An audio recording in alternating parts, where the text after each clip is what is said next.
Aadaa fuudhaa fi heerumaa Oromoo Gujii.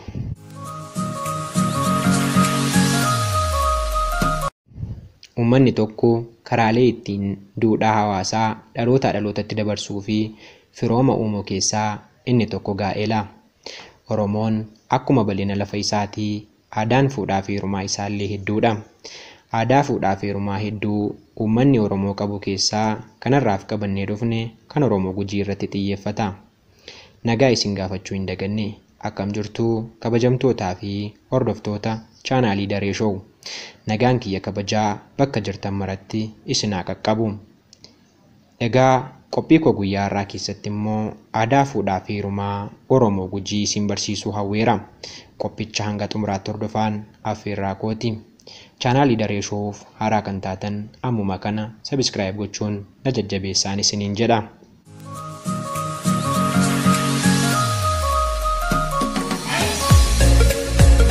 Oromoo Gujii biratti fuudhaa fi heerumni akaakuu afur qaba. Isaanis kadhaa, hawwii, adibaanaa fi butii jedhamu. Hundinuu haala raawwii isaaniitiin garaagarummaa qabu.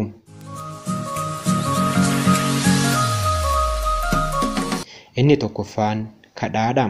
Kadhaan seera fuudhaa fi heerumaa Oromoo Gujii keessaa isa tokko ta'ee kan abbaan gurbaa bifaa fi qalbii intalaa akkasumas haala jireenya warra ishii jaallatee maatii intalaa kadhatee ilma isaa fuusisuudha. Dura abbaan gurbaa akka aadaa Gujiitti tamboo fi buna xiqqoo qabatee gara mana abbaa intalaa dhaqee intalli isaa nama biraatiin kadhatamuu fi dhiisuu ishii gaafata. Yoo hin kadhatamne ta'e intala isaa ilma isaatiif akka jaallatee fi akka kaayoo ilaalaniif gaafata. Akka kanatti abbaan intalaa akka aadaa Gujiitti kaayoo ilaallatee yoo kaayoon kenniteef akka kaayoon kenniteef beeksisuudhaan akka kadhatuun hayyamaafi. Kaayoo jechuun milkii yookiin carraa jechuudha. Yoo kaayoon gaarii hin ta'in garuu akka kaayoon kennuufi didde beeksisuudhaan akka kan biroo darbanii barbaaddatanitti himu. Kaayoon kennitee fi kan fuudhu yoo ta'e kadhaadhuma kanaan waggaa tokko hanga waggaa 3 turuu ni danda'u. Utuu waliin fuudhin jechuudha. Itti aansee kan dhufu gabbara gaafachuudha. Gabbaraaf abbaan intalaa goromsa 2 fi dibicha 1 walumaa galatti horii 3 gaafata.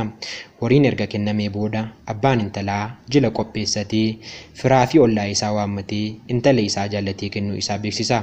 Yeroo kennus si'a 3 irra deddeebi'ee intala koo jaalladhee ilma keessaniif kenneera jedha. Itti fufees akka ija hin jaamsine, ilkaan hin cabsine, harka hin cabsine, miila hin cabsine fi akka mataa hin dabsine erga dhaamee booda akka horanii baay'atanii fi nagaan jiraataniif ni eebbisaani. Kanaan warri gurbaa sirbaa, dhiichisaa fi gammadaa intala fudhatanii galu. Intalli heerumte sun yoo bantii yookiin durbummaa dhabde goromsa warra ishiitiif ergan gurra muranii ergu. Kanaan ala homtinuu miidhaan intala irra ga'u hin jiru.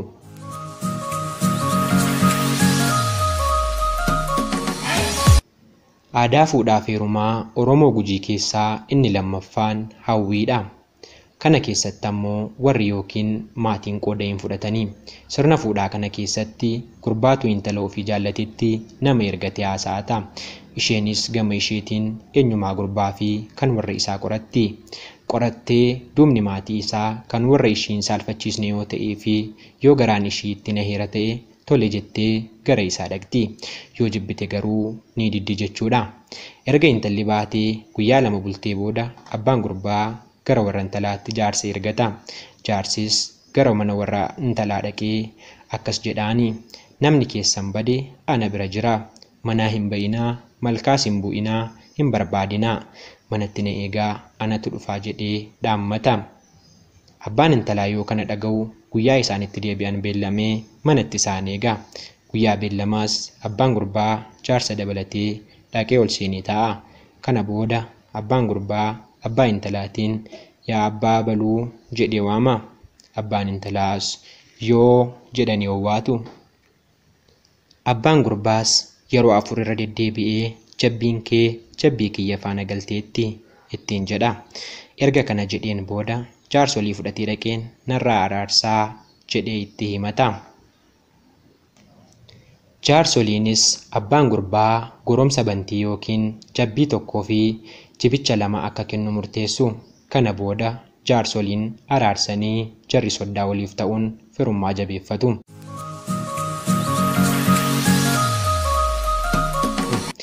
Aadaa fuudhaa fi heerumaa Oromoo Gujii keessaa inni sadaffaan Adibaana jedhama. Adibaanni akaakuu fuudhaa fi heerumaa kan hanga tokko faallaa hawwii ta'edha. Innis maatiin gurbaas ta'e gurbaan osoo quba hin qabaatiin intalli gurbaa jaallatti. Sana booda fedhii isheetiin siinqee qabattee ganama barii gara mana warra gurbaa dhaqxi.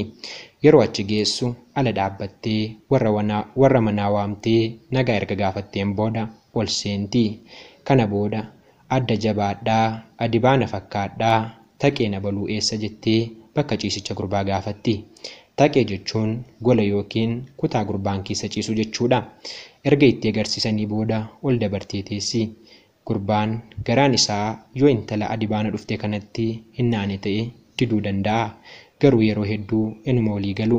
Sababiin isaas intalli Adibaana dhaqxu kan mudaa qabdu, kan nama fuudhu dhabde, haftuu yookiin jibbamtuu taatee osoo hin taane jaalala gurbaaf kan qabdu qofa waan ta'eefi. Gurbaan intala Adibaanatti dhaqxes akkuma warra kaanii jaarsa warra isheetti ergatee araarfata. Goromsaa fi jibicha kenna. Kanumaan soddaa waliif ta'u jechuudha.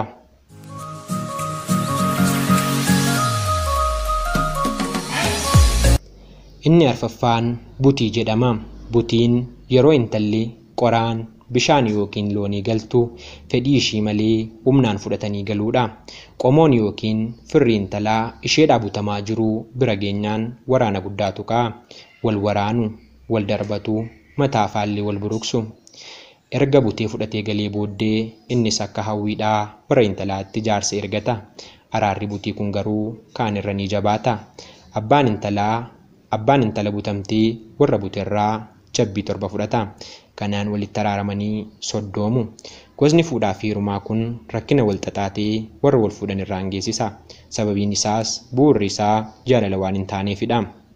Jarri wal fuudhan yeroo mara afaan isaanii walitti mi'aawu, fedhiidhaanis waliin unatanii. Kun ammoo gara warreebuu, dhiiga dhangalaasuu, ija wal jaamsuu fi qaama cabsuutti deemuu danda'a. Irra caalaa ammoo fedhii malee fuudhuun mirga namaa sarbuudha. Kanaafuu butiidhaan fuudhaa fi heeruma osoo hin ta'in barsiifata gadhee miidhaa geessan keessaa isa tokko jenna. Barsiifatni kun yeroo ammaa kana balaaleffatamuu fi hafuu kan qabuudha.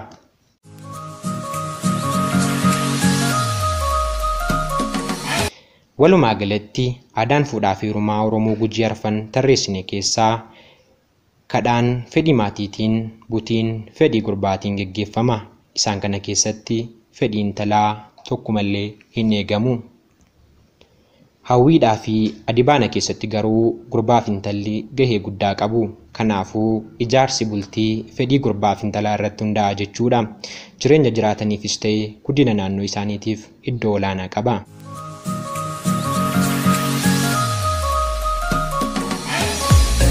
Egaan qophiin har'aaf aadaa fuudhaa fi heerumaa Oromoo Gujii irratti qopheessinee isiniif dhiyeessine kan hangammaa ture. Chaanaalii Daree Show faaraa kan taatan sabiskiraayibii gochuu hin dagatinaan isiniin jedha. Qophii biraan hanga walitti deebinutti horaa bulaa. Afaan Oromoo waliin haa guddisnu.